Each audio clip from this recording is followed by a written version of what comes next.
Assalamu alaikum warahmatullahi everyone. Welcome to our channel Booster for You. Friends, আমি Abdul Al Mamun, an English language trainer. আজকে তোমাদের সাথে দাখিল সপ্তম শ্রেণীর আকাইদ ও ফিকহ বিষয়ের দ্বিতীয় অ্যাসাইনমেন্ট নিয়ে আলোচনা করব।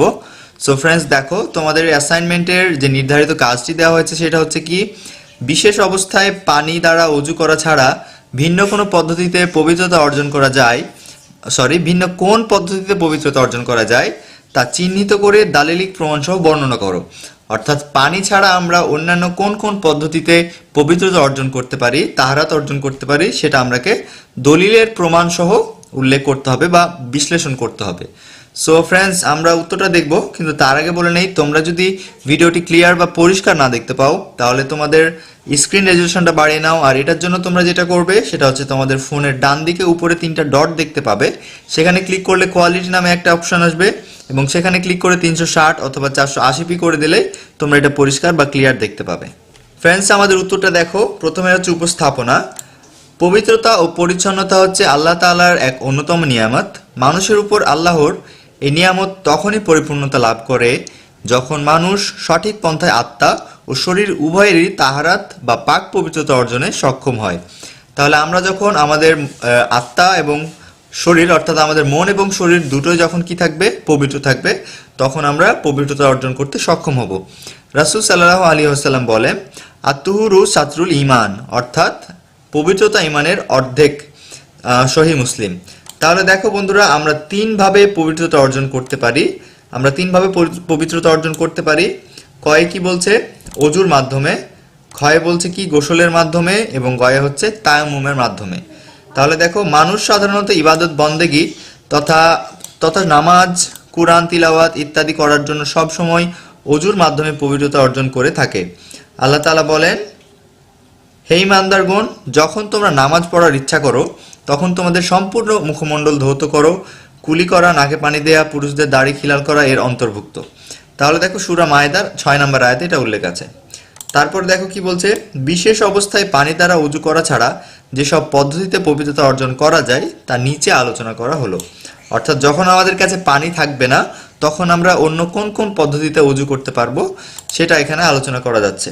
তাহলে দেখো, বিশেষ কিছু কারণে যখন পানি ব্যবহার করা অসম্ভব হয়ে পড়ে তখন তায়াম্মুমের মাধ্যমে পবিত্রতা হাসিল করা যায়। অর্থাৎ যখন আমাদের কাছে পানি থাকবে না অথবা পানি থাকলেও আমরা সেটাকে কোনো কারণে ব্যবহার করতে অক্ষম, তখন আমরা কি করব? তায়াম্মুমের সহায়তা নেব। তায়াম্মুম বৈধ হওয়ার দলিল প্রমাণ।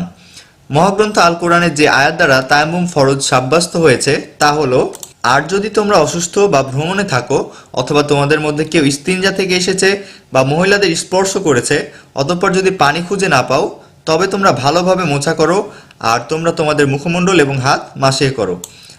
বন্ধুরা, এর পরের পয়েন্টটা হচ্ছে, ওযু ছাড়া আরো 2 পদ্ধতিতে পবিত্রতা অর্জন হওয়া সম্ভব। যেমন কি বলছে দেখো, গোসলের মাধ্যমে পাক পবিত্রতা। স্ত্রী সহবাস ও স্বপ্নদোষের কারণে মানুষের উপর গোসল করা অত্যাবশ্যক হয়ে যায়।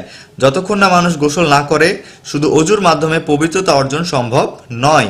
আল্লাহ বলেন, হে ঈমানদারগণ, তোমরা যখন নেশাগ্রস্ত থাকো তখন তোমরা নামাজের ধারে কাছেও যেও না, যতক্ষণ না বুঝতে সক্ষম হও যা কিছু তোমরা বলছো, আর নামাজের কাছে যেও না গোসল ফরজ হওয়া অবস্থায়।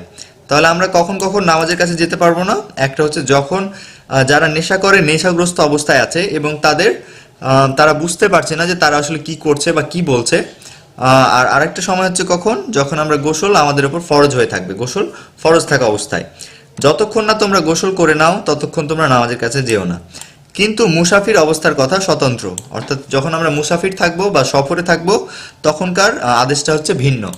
আর যদি তোমরা অসুস্থ হয়ে থাকো কিংবা সফরে থাকো অথবা তোমাদের মধ্যে থেকে কেউ যদি প্রস্রাব পায়খানা থেকে এসে থাকে কিংবা নারী গমন করে থাকে, কিন্তু পরে যদি পানি প্রাপ্তি সম্ভব না হয়, এসব কাজের পরে যদি পানি পাওয়া না যায়, তবে পাক পবিত্র মাটির দ্বারা তায়াম্মুম করে নাও এবং তাতে মুখমণ্ডল ও হাতকে ঘষে নাও। এটা হচ্ছে সূরা আন-নিসার 43 নম্বর আয়াতে উল্লেখ আছে।